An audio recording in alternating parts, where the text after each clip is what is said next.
Hello everyone, this is Greyshot 17 here bringing you another review. This time it's a film called Blame. It's based on a manga series that came out, God, over a decade ago. I think it was 1998 to 2003. It's an animated film, CGI, like the best way to describe it is like a 3D film.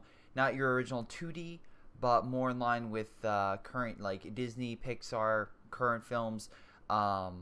The reason why I say that is like usually a lot of anime shows are 2D. Notable exceptions like Berserk and a few others, but this film was entirely 3D, and it's based on a essentially dystopian future in which humans have lost control of machines, and specifically in a city, and this city is ever expanding, and the robots known as the safeguard that protect the city now see any human that doesn't possess a certain item as a threat and should be eliminated. Yeah, go humans! And now they're on the brink of extinction. So how is this film? Now it's a Netflix original, which means they've probably just got exclusive rights to it. That usually happens, which is good and bad. Sometimes you get an amazing film, at least to me, like Spectral, where it just comes out of nowhere and I'm just like, oh, this is awesome. And then you get something like this, and it's like, wait, does that mean you didn't like it? Yeah. So this film has a lot of problems.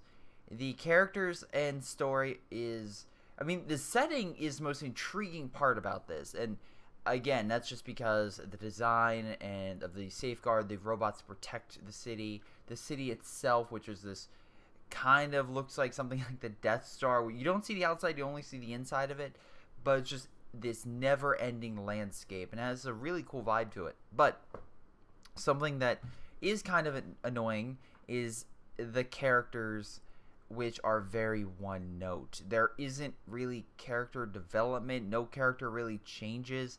They have a set objective, they try to do that objective, they continue to do that objective until that objective is done. You don't get a lot of backstory or interesting. Like, the main character, I had to look up his name, which is Killy. That's his name, everyone. Killy. I'm like, oh boy. There's some other characters, and the voice, I mean, the performance is fine. The voice, I mean, it's like, there's not a terrible performance. The biggest issue I have with this film, I mean, don't get me wrong, the story is generic. It's from the, I know the manga, this would be considered a side story. Whatever, that's fine. The biggest issue I have with this film is actually the animation. On a texture-based level, on like, just like, it looks fine.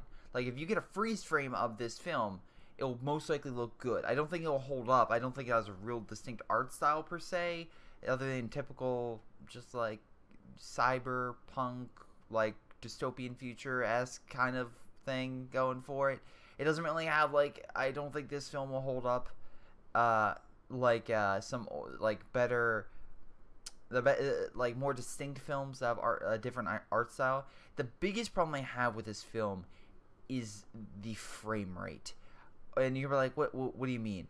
This film is so jaggy, and so when you watch this film, usually like a Pixar film or something along those lines, there's a steady quality to it, and you don't notice a lot of like movement, stuff like that. Anime, there's higher quality anime with keyframes, Sakura, that which means that a moment is better captured and there's more fluidity to it. And the same thing can go for animation in the United States. There can be better anime moments that have more fluidity and better style to it, and then there are moments where things are a little bit slower and you just have people talking and there's not much to it. That's fine. This film goes above and beyond. Even the action sequences, I'm like, I have a hard time watching because it's so choppy. It's like people removed frames from the 3D when they were rendering it, and it just like it just jumps. You see people like literally jump, and it's really disorienting and pulled me out of the film almost immediately. I'm watching this, I'm like, okay, that's cool, and I just started noticing, like, oh my god, this, the best way to describe it, it's like running a really, really high-end game, like I don't know, throw in Battlefield or Mass Effect, something that's just really, really like graphically intensive, and you shoot it up to the highest resolution, the most settings, but it runs like shit. And that's the biggest problem with this film. It literally runs or like looks terrible. The action sequences, when you think it's like, okay, they're gonna keep a solid 24 frames. A basic film is 24 frames. Even with that, it's just keep the solid fluidity. So that way when people can go like this, like again, just like solid motion, it's still jaggy. So when someone's going in for a punch, the punch itself, you see their fist like every single frame jump, and it's so distracting and so, in my terms, terrible. Yes, I like some people say, but it looks so good, and I'm like, yes, it can look very good. It has some really good scenes, but I cannot stand this film, and it was a slog to go through. Not because the characters were so bald. They're fine. The story was fine. The setting was fantastic. The soundtrack was okay. There's not really like a sound where I'm like, oh, that sounds great. It's like, not really. It was like just standard action movie or sad moment. It wasn't, no original score was like, oh, that's awesome. It was just fine. The biggest issue with this film is the animation itself. It's just so jaggy and so offbeat that it'll pull you out immediately. At least for me. If you can look through that, that's fine. But when a film is you watching something for, I think this film's an hour and 45 minutes, and it's just, the characters seem like they're hopping or there's an issue. I reloaded Netflix multiple times because I truly thought my Netflix was broken. So I pulled up other shows and it was fine.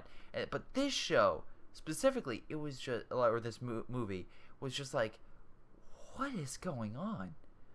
Like, what is going on with the frame rate on this? And yeah, it has some impressive shots, and it has, if this is a first in an entry, that's fine. It has a lot of setup, and it has a lot of nice base building for if they're going to do future movies, that's fine.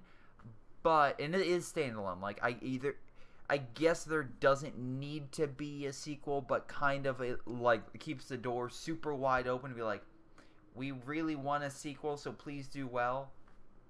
But yeah, the animation is just, yeah, that's the biggest issue for me, is the fact that literally it looks like this movie was rushed, or there was an issue. Like, it will make you think there's an issue with whatever device you're running it on. That's the biggest issue I have with this film. Otherwise, it's a generic, in my opinion, sci-fi film with a very interesting setting that I wish they capitalized more on.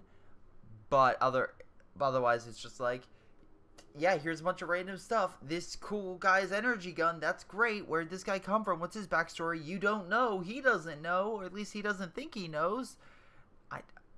Yeah. It's, and don't get me wrong, it's like the people don't know because it's been, I think I put an estimate like 2,000 years or something in this hellscape that people have just been stuck in. Like, I think she says it's like been 17 million hours since I've been around. It's like, okay, that's great.